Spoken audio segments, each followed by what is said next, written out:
Hi friends, ఎలా ఉన్నారు? ఈరోజు నుండి నేను మరొక కొత్త సీరియల్ ప్రారంభించబోతున్నాను. నీతో నాకు ఆ పని ఉంది. రచించిన వారు మీనా ముక్తేశ్వర్ గారు. సరే, మరి కథలోకి వెళ్దామా? రంజిత్ వెనక్కి తిరిగి చూశాడు. తన వెనకే వస్తుంది. 4 రోజుల నుండి గమనిస్తున్నాడు. నిన్న బ్యాంక్లో చూశాడు, మొన్న కూరగాయల మార్కెట్లో కూడా చూశాడు. అయితే ముఖం చూడకుండా మాస్క్ వేసుకుంటూ ఉన్నది. ఎవరి అమ్మాయి నన్నెందుకు వెంబడిస్తుంది? అసలు భయం ఎందుకు? ఎవరో తెలుసుకుంటే పోలా అనుకుని ఆగాడు రంజిత్. హాయ్, ఏమిటి వెళ్ళేవారు అలా ఆగిపోయారు అన్నది ఉత్పల. ఏం లేదు, మీరు నన్ను 5 రోజులుగా ఫాలో అవుతున్నట్లు నాకు అనిపించింది. ఎందుకు అన్నాడు రంజిత్. నేను మిమ్మల్ని ప్రేమిస్తున్నాను, అందుకే మీ వెంట పడుతున్నాను అన్నది ఉత్పల. నన్ను ప్రేమిస్తున్నారా అని మనసులో అనుకుంటూ నమ్మాలా వద్దా అనుకుంటూ ఉత్పల వైపు చూశాడు. అమ్మాయి అందంగానే ఉంది. ముఖానికి మాస్క్ లాగా వేసుకుంది. రంగు ఉంది, హైట్ ఉంది, పర్సనాలిటీ ఉంది. ముఖం మీద ఏదైనా యాసిడ్ దాడి జరిగిందేమో, అందుకే ముఖమంతా కవర్ చేసుకుంది. కళ్ళు తప్పితే కనిపించడం లేదు, అందుకే ముఖం దాచుకొని నన్ను ప్రేమిస్తున్నాను అని వెంటపడిందేమో మరి అనుకున్నాడు రంజిత్. నేను మీకు నచ్చలేదా అంది ఉత్పల. అదేం ప్రశ్న అంటూ అలా కూర్చుందాం రండి అన్నాడు రంజిత్. పార్కులో తన పక్కన చక్కగా ధైర్యంగా కూర్చుంటున్న ఉత్పల వైపు చూసి, రండి అలా కూర్చుందాం అంటే వెళ్ళిపోతుందనుకున్నాడు. అంతేకాని తన పక్కన వచ్చి అంత ధైర్యంగా చొరవగా కూర్చుంటుంది అనుకోలేదు. ఒక ఆడపిల్ల కొంచెం దూరం జరిగితే బాగుంటుందేమో అనుకున్నాడు. తనకు దగ్గరగా కూర్చున్న ఉత్పల వైపు చూసి రంజిత్, ఆడపిల్లను నేను, బాగానే ఉన్నాను, మీరు బిగుసుకుపోయారెందుకలా అన్నది ఉత్పల. అబ్బే అదేమీ లేదు, మీకు మీరుగా ఇలా వచ్చి ఉన్నట్టుండి నన్ను ప్రేమిస్తున్నాను అని చెబితే నా గురించి మీకు ఏమీ తెలియకుండానే అన్నాడు రంజిత్. మీ గురించి నాకు అన్నీ తెలుసు. బ్యాంక్లో మంచి ఆఫీసర్ ర్యాంక్లో ఉన్నారు. ఈవినింగ్ వాకింగ్కి వస్తున్నారు ప్రతిరోజు పార్కుకి. మీ అమ్మగారు కూడా రిటైర్ అయ్యారు, పెన్షన్ వస్తుంది. మీకు బాదరబందీలేమీ లేవు. ఉన్న అక్కకు పెళ్ళైపోయింది, ఆమె సెటిల్ ఫ్యామిలీ. ఇకపోతే ఈ మహానగరంలో ఒక చిన్నపాటి ఇల్లు, చక్కటి స్థలము, పల్లెటూరులో పొలాలు ఉన్నాయి. వెల్ సెటిల్ కింద లెక్కే కాదా అన్నది నవ్వుతూ కళ్ళెగరేస్తూ ఉత్పల. ఎవరు కొంపతీసి దొంగ ఏమిటి, ఇన్ని డీటెయిల్స్ నా గురించి కనుక్కుంది అంటూ భయపడ్డాడు రంజిత్. పోనీలే, కొన్ని విషయాలు చెప్పలేదనుకున్నాడు రంజిత్. ఒక అమ్మాయిని ప్రేమించారు.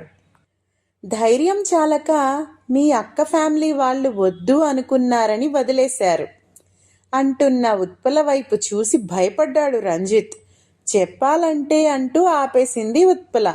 నాకు చాలా చిత్రంగా ఉంది. నా గురించి నాకే అన్ని విషయాలు పూర్తిగా తెలియదు. మీరు ఇవన్నీ ఎలా సేకరించారు అన్నాడు రంజిత్. ఐఎమ్ వెరీ ఇంటెలిజెంట్ అంటూ కాలర్ ఎగరేసినట్లు నవ్వింది ఉత్పల. విచిత్రంగా చూశాడు ఉత్పల వైపు రంజిత్. బాయ్ అంటూ వెళ్ళిపోయింది ఉత్పల. రంజిత్ వెంటనే తన ప్యాంటు జేబు చూసుకున్నాడు. అమ్మయ్య, పర్సు ఉంది. పర్సు నిండా డబ్బులు ఉన్నాయి. ఈరోజే బ్యాంక్లో డ్రా చేశాను. అమ్మ ఏదో గోల్డ్ షాప్కి వెళ్ళాలి అని చెప్పారు అనుకున్నాడు రంజిత్. ఎవరి అమ్మాయి ఎందుకు నా వెంట పడుతుంది? రంజిత్ చాలా ఆశ్చర్యపోయాడు. ఇంత చిత్రంగా ఉన్నారేమిటి అమ్మాయిలు? అలా వెంట పడడం కొంత ఆశ్చర్యంగా అనిపించింది. మరునాడు ఉదయం రంజిత్ బ్యాంక్లో వర్క్ చేసుకుంటూ ఉన్నాడు. ప్యూన్ వచ్చి, సార్ మిమ్మల్ని ఎవరో కలవాలని వచ్చారు అని అడిగాడు. ఎవరు అన్నాడు రంజిత్ వర్క్లో సీరియస్గా ఉండి. ఎవరో అమ్మాయి సార్, ఆ అమ్మాయి మీ గర్ల్ ఫ్రెండ్ అట అని లోపల నవ్వుకుంటూ పైకి అలా చెప్పింది సార్ అన్నాడు. హా అంటూ ఒక్కసారి ఆశ్చర్యపోయాడు రంజిత్. లోపలికి రమ్మని చెప్పమంటారా అన్నాడు సందేహంగా ప్యూన్.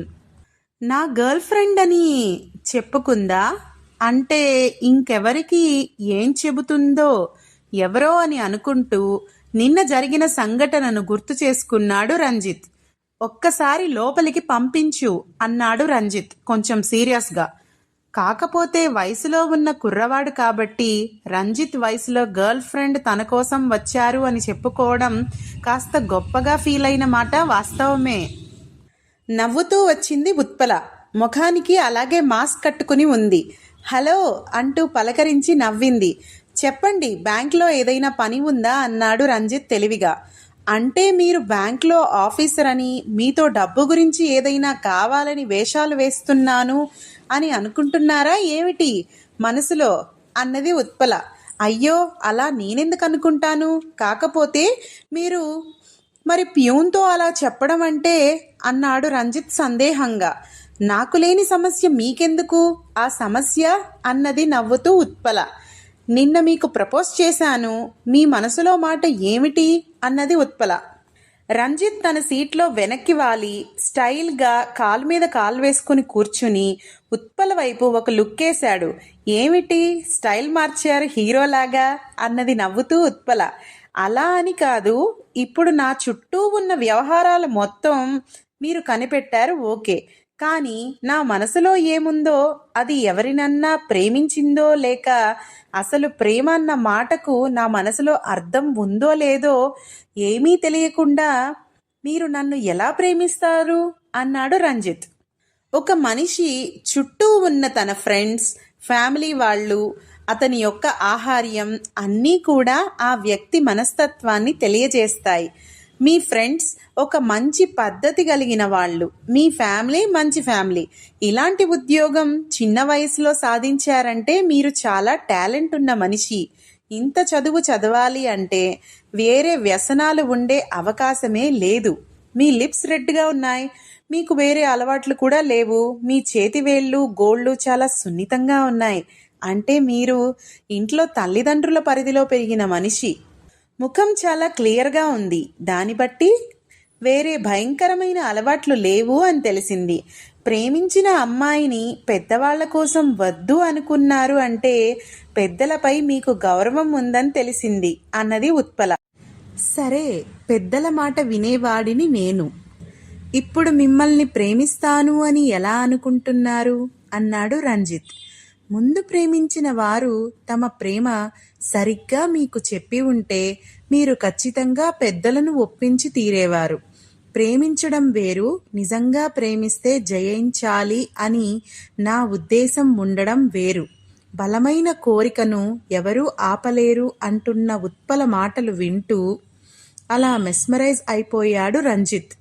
ఆ అమ్మాయి మాటల్లో వేదాంతమా లేక నాపై బలమైన ప్రేమ అని ఆశ్చర్యంగా అనుకున్నాడు. నీ ముఖం కూడా చూపించని ప్రేమ ప్రేమ అని నేను ఎలా నమ్మాలి అన్నాడు రంజిత్. మీరు నన్ను ప్రేమించాను అన్న తర్వాతే మీకు నా ముఖం చూపిస్తాను అన్నది ఉత్పల. 24 గంటలు వర్క్లో బిజీగా ఉండే రంజిత్ ఉత్పల ఎవరు ఏమిటి అన్న డీటెయిల్స్ తెలుసుకునే తీరుబడి అతనికి లేదు. ప్రశ్నార్థకంగా అనిపించింది ఉత్పల సమస్య అతనికి. చెప్పాలంటే ప్రియమైన ఉత్తరం ఎవరు రాశారో తెలియదు, అది ఎవరిదో తెలుసుకోవాలి. అంత ఉత్సాహం కలిగించేలాగా రాత్రి నిద్ర పట్టలేదు రంజిత్కి. మీ గురించి నేను ఇంకా ఏమీ నిర్ణయం తీసుకోలేదు, కనీసం ఆలోచించలేదు అన్నాడు రంజిత్. అబద్ధాలు చెప్పకండి, మీకు రాత్రంతా నా ఆలోచనలే సరిపోయాయి, అవి నాకు తెలుసు అన్నది ఉత్పల. బాగుంది, ఎలా చెప్పారు? మీరేమైనా మహిమలు కలిగిన వారా అన్నాడు నవ్వుతూ రంజిత్. దానికి మహిమ ఎందుకండి, మీ కళ్ళు ఎర్రగా ఉన్నాయి, నిన్న అలా లేవు, అందుకే చెప్పాను అన్నది నవ్వుతూ ఉత్పల. చాలా తెలివైన అమ్మాయి, జీనియస్. ఆ మాటల్లో చక్కటి స్పష్టత ఉన్నది. చదువుకుని అన్నీ తెలిసిన అమ్మాయిలాగా అని అనుకున్నాడు రంజిత్. ఇంతలో రంజిత్ ఫోన్ మోగింది. వనిత తనంతట తానే వలచిన ఇంత నిరాదరణ అంటూ వస్తున్న రింగ్ టోన్ని వెంటనే ఓపెన్ చేశాడు ఫోన్. రంజిత్. బ్యాంక్ నేను బ్యాంక్లో ఉన్నాన్రా, తర్వాత చేస్తాను అని చెప్పాడు. బ్యాంక్లో ఉంటావని తెలుసులేరా. నువ్వు రాత్రి ఒక విషయం చెప్పావు కదా, ఒక అమ్మాయి నీ వెంట పడిందని. ఆ అమ్మాయి ఎవరు, ఎలా ఉంది, ఏమైనా తెలిసిందా తెల్లారాక? రాత్రి నాకు కొద్దిగా నిద్ర పట్టలేదు ఆలోచనతో అంటూ ఉత్సాహంగా అడిగాడు రంజిత్ ఫ్రెండ్ మోహన్. ఇక్కడ వేరే ఆఫీసర్ గారు ఉన్నారు, తర్వాత మాట్లాడతానని ఫోన్ పెట్టేశాడు రంజిత్. మనసులో కలిగిన భావాలని ముఖంలోకి కనపడనివ్వకుండా చేస్తూ, రింగ్ టోన్ నిన్నే మార్చారా ఏమిటి అన్నది ఉత్పల. అయితే నిజం అదే కానీ నవ్వేశాడు. ఎప్పుడూ అదే ఉంటుందిలేండి అన్నాడు రంజిత్. వయసులో ఉన్నప్పుడు కొన్ని విషయాలపై ఆకర్షణ సహజమే. నిన్నటికీ ఇప్పటికీ రంజిత్ నవ్వులో మార్పు చూసి నవ్వుతూ వెళ్ళొస్తాను అంటూ వెళుతూ ఉత్పల, సాయంత్రం వాకింగ్కి వెళ్తారా అన్నది. ఈరోజు రాలేను అన్నాడు రంజిత్. అలాగే అని నవ్వుతూ వెళ్ళిపోయింది ఉత్పల. రంజిత్ ఫ్రెండ్కి ఫోన్ చేశాడు. ఏమిట్రా ఇది పరిస్థితి అంటూ నవ్వాడు. అయ్యో, ఇందాకడ ఆ అమ్మాయి ఎదురుగా ఉందా, ఫోటో తీయరా చూస్తాను నేను కూడా అంటూ నవ్వాడు మోహన్. పెళ్ళయింది, అబ్బాయి కూడా ఉన్నాడు. ఏం మాటలరా అని అన్నాడు రంజిత్. పెళ్ళి అయితేనే ముసలోడైపోతారా ఏమిట్రా బాబు, అంత ధైర్యంగా అబ్బాయిని ప్రేమించాను అని తనకు తానే వెంటపడింది అంటే మామూలు విషయం కాదు అంటూ నవ్వేశాడు మోహన్. మనిషి మాట తీరు అది చూస్తుంటే మంచి కుటుంబంలో అమ్మాయిలా ఉంది. మళ్ళీ వెకిలి వేషాలు అటువంటివి ఏమీ లేవు. డ్రెస్ కూడా చక్కగా వేసుకుంటుంది. నేను ప్రేమించాను అని చెప్పాకే తన ముఖం చూపిస్తుందట, కళ్ళు మాత్రం చూస్తున్నాను అంటున్న రంజిత్ మాటలకు అసలు చాలా ఇంట్రెస్టింగ్గా ఉందిరా అన్నాడు నవ్వుతూ మోహన్. ఇంట్రెస్ట్ ఏమో గాని రాత్రి నిద్ర పట్టలేదురా బాబు అన్నాడు రంజిత్ నవ్వుతూ. అయితే ప్రేమ తేలు కుట్టిందన్నమాట అంటూ నవ్వేశాడు మోహన్. ప్రేమ తేలంటే ఏంట్రా బాబు, నాకసలే భయం తేలంటే. మొదట్లో ప్రేమ చీమ కుట్టింది, అంత నొప్పి తెలియక నీకు అర్థం కాలేదు. ఇప్పుడు ప్రేమ తేలు కుట్టింది, ఇది మాత్రం నీకు బాగా అర్థమై తీరుతుందనిపిస్తుంది ఎందుకో నాకు అంటున్న మోహన్ మాటలకు, ఏమోరా, ఒకసారి ఒక అమ్మాయిని ప్రేమించి మరలా ఇలా ఒక అమ్మాయి వెంట పడడం ఏదోలా అనిపించింది.